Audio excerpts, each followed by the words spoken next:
Popular Nollywood actor Remi came out and was ranting on social media. You could feel the venom in his voice. You could feel the frustration behind his tone, behind his expression. This is not just acting, this is reality, right? And in case you've not seen that video, let's just watch it a little bit and we'll come back to this. I don't even know how to begin this conversation. I don't know how to start this talk. You know, usually I say things like, "Oh, I don't get involved in politics. I don't talk about politics." In fact, the country, the industry, a couple of things, kind of makes you. They'll tell you don't discuss religion or politics or something, and so you fall into that category where you say, "I don't like to talk politics." No, that's the most stupid statement from anybody in Nigeria right now. We should be discussing, we should be talking about it, we should be trying to fix, we should be inquiring about what is happening in the nation. There's nothing like sitting on the fence. Now it doesn't make any sense. I have a child, so I'm thinking for not just as for myself. Today I bought fuel, petrol. I bought petrol for 1,300 and something thousand naira. We don't have lights. We've been running generator back to back. I live on the island, so there's no special treatment. We've been running generator back to back. So I can imagine diesel, most of all the malls and companies down to the smallest barbershop run on petrol or diesel. I'm blown away because I'm mentally stressed and I can't even lie. So you don't have light?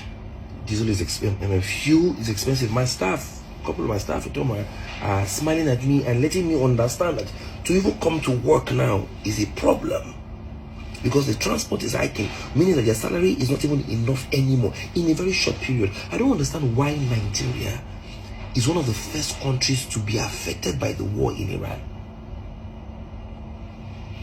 A blessed nation, a country that a resourceful nation is complaining about fuel price because we are dependent on one refinery, and even that refinery is not, they never got the full support of the government, and then the nation has different refineries that don't function. I don't understand. I'm actually very, very discombobulated. It's messing with my brain, and my spirit is very angry. So what, all the things I'm working for, it is for what? And then I have some colleagues in my industry that are part of something they call a RITI NIF or something. They relax. Tinubu is fixing something. I've seen some of them. I've seen Nino's name. I've seen a couple of people. I hope you're asking the right questions. I actually hope you are standing for the right reason. Because I'm stressed. I'm not laughing at the young man's frustration. I'm just laughing at how he was trying to pronounce relax. Tinubu is fixing it. But actually, could relax. Melembe. Tinubu is fixing it. Just relax. Let me just increase the temperature up a little bit for you. This is actually the best of Tinubu. Let me repeat it. This is actually the best of Tinubu. Every politician, in fact, I dare say 95% of politicians, in their first tenure, they do everything they can to make sure that they give their best so that it can be an easy way for them to get re-election. That is what every politician, so you see, whatever you're seeing across the federal, across the state, is actually their best. So second term is now, it's normal, and second term is when they relax and recoup. All this rice is sharing. All this red oil, palm oil, granite oil, all these things is sharing. Second term is when he will recoup. So we're actually witnessing the very best of Bola Ahmed Tinubu. So if you think you're crying now, you will shed blood if this man gets re-election. That's why I've been insisting for so long that you cannot be a Nigerian. You cannot be a human being and you say, politics is not my business. So my industry is not for politics. You think me we like, even without talking politics, we like to talk about politics? You don't know say I like flex. I don't like person who else go sit down for front of camera and talk about politics. You think I look like that? You think I don't have a life? You think I don't enjoy my life? But the truth is that politics dictates every single thing you do.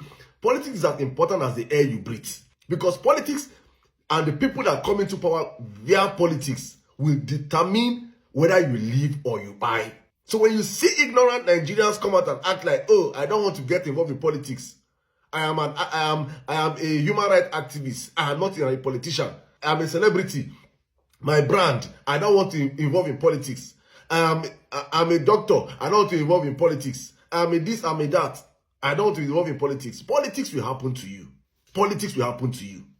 Nigeria will happen to you. Then you will understand that because of bad politics, you don't have accessible roads. Because of bad politics, you don't have good healthcare systems. Because of bad politics, you don't have light. Light is a luxury in 2026 in Nigeria.